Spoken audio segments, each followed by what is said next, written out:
it over? Oh, good, you're here. Listen, I don't have a lot of time. I want to talk about what's going on in Westview, but I can't risk Wanda finding out that I'm in here. Here's what I know, starting with why. Why Wanda and Vision and, well, now me, are stuck in old TV sitcoms. And I don't mean why like it's Agatha or Mephisto or Doctor Strange pulling the strings. I mean like why, from a storytelling perspective. Now, they're not in some regular run-of-the-mill mirror universe. They're in a very specific, era-appropriate, immaculately detailed recreation. But why? Why this particular kind of reality? Well, ask yourself this. Why are you stuck in TV? Don't know what I mean? Well, here. Take a look at this moment from the end of episode 4. What's happening? Though not all visible, there are actually 3 sets of televisions in this shot. There's Sword's TV, watching Wanda and Vision, the TV that Wanda and Vision are presumably watching, and your TV, watching Sword, watch Wanda and Vision, watch TV. Wow, that was a mouthful. It's TVception. Wanda and Vision are not only in a TV show, but they also watch TV. The show is so meta. I mean, Agent Woo even writes the same questions that the entire Marvel fandom is asking on a whiteboard in episode 4. And as we watch Wanda selectively edit and mindfully avoid facing the pains of real life, the show holds a mirror up to the audience and asks, are you any different? Oh shoot, the next episode is starting. Hold on, I'll be right back. Okay, they're gone. They're going to the community talent show and they're about to do their magic act. That buys me some time. So, what was I talking about? Oh, right. Let's talk about episode 4. Episode 4 begins with a ground level perspective of the snap, or the unsnap, or I don't know what it's called, but you know what I mean. We find Monica Rambeau returning to the world 5 years after Thanos donned the Infinity Gauntlet and wiped out half of humanity. The hospital wing is a madhouse. Those returning are confronting the realization that the world pretty much moved on without them. What? No, you're mistaken. What do you do in response to this kind of collective trauma? This is where we'll need to consider our character's motivation and dabble in a bit of psychology. WandaVision wasn't supposed to be Marvel's first story post-Endgame, and they had no idea when greenlighting the show that it would be the first Marvel property to follow the effects of the coronavirus, which is wild to think about because the show feels like it was made specifically for this moment in time. When the lockdown began, when we had no idea what the world was going to look like from one week to the next, the first thing I did was turn to my favorite TV comedy. I watched the entire run of Community for what must have been the 3rd time. At that moment, I wasn't aware of my motivation behind this decision. It was just instinctual. But now, nearly a year removed from the start of COVID, seeing Wanda recreate classic sitcoms, it helps me understand something. That sometimes you just want to go, you know, where everybody knows your name. And they're always glad you came. I hate laugh tracks. During times of pain and trauma, people seek comfort. And what, in our glorious modern age, is more comforting than your favorite sitcom? Sitcoms are predictable. The storylines are rote and familiar, and are always resolved in 22 minutes or less. There's a reason why The Office is like the most watched show on the internet ever. The people on our screens are just like us. They work 9-to-5 jobs, they live in apartments with roommates or with their spouse in the suburbs. They have relationship drama and spouts with family. They're trying their best to navigate the trials of adulthood, just like all of us are. We see our life in theirs. Except, in a sitcom, Ross always finds a way to get back with Rachel. Leslie Knope always finds a way to save a park or a program. Michael always turns the Scranton branch around. And Eleanor Shulstrup always finds a way out of the bad place. On TV, we get to see our personal dramas resolved and fixed every week. We press pause on our own problems and watch stories where jobs are always saved and where love always wins. So, why this retro TV world? Well, isn't it obvious? Wanda's been through more trauma in her life than most of us can imagine.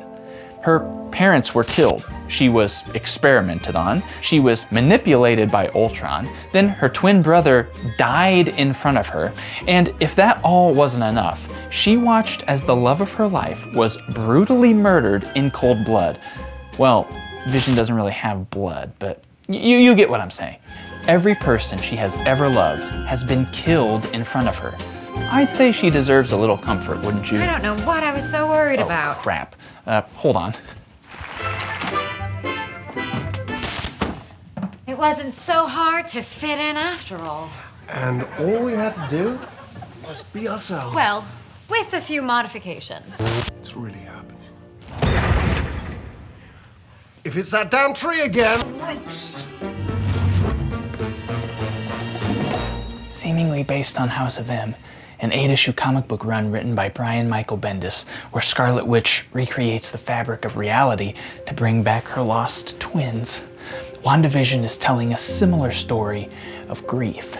Now, what are the hexagons all about? Is Vision actually alive? Are the X-Men involved? And who's the big cameo? Could it be Ian McKellen as Magneto? And is Pietro actually Mephisto or some other big baddie? I don't know. I don't know the answers to those questions.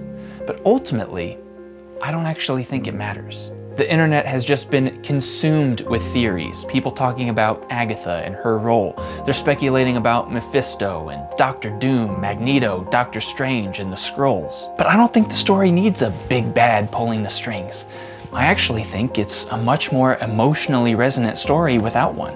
A relatable story about trauma and comfort. Now, I know that we learned that Agatha has been behind some of the events of the show, but I still think that she and a possible bigger baddie are only capitalizing on and influencing Wanda's grief-induced TV world and not actually causing it. There are so many mysteries and questions surrounding the show, and it's been super fun to speculate about it. But to me, the most interesting question is this. Is the endless entertainment and easy solution of sitcoms actually a good thing? Oh.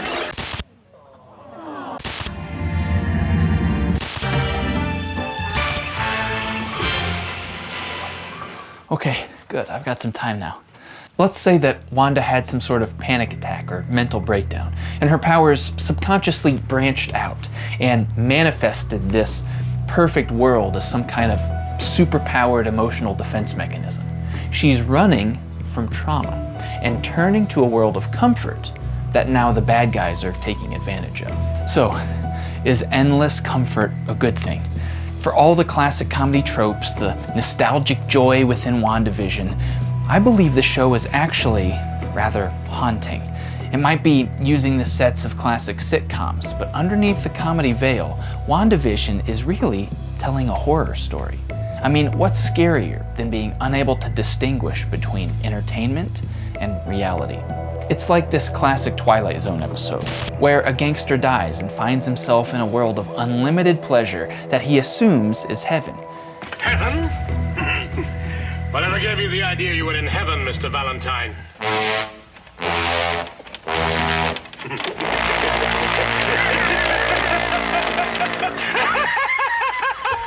But that's the thing with pleasure and comfort. After a while, that which once brought comfort can become torture. And look, everything's in color now. Darcy mentioned that each episode actually skips forward in time period, and we've now seen sitcoms from pretty much every era.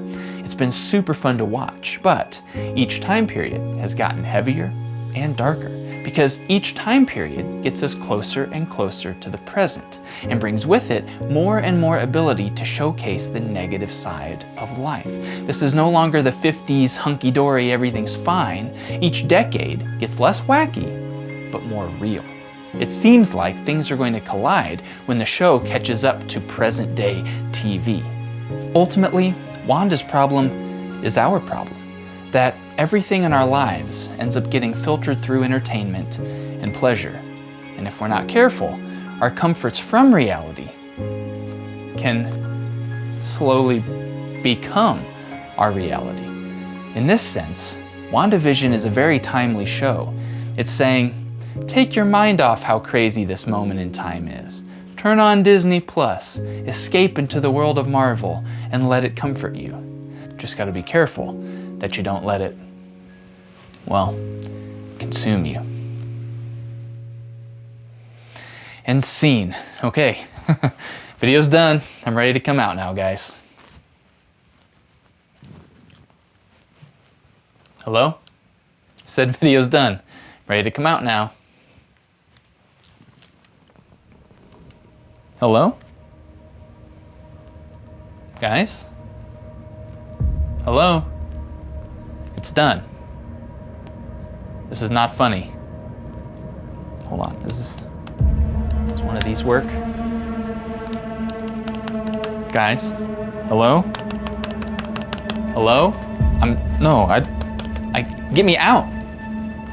I don't want to be in here. Guys, come on, hello? I can't be alone here. What happened out there? Something happened out there? Guys, come on, guys. Get me out of here, come on, come on. I think she's coming back. I think she's coming back, guys. Shoot, oh shoot.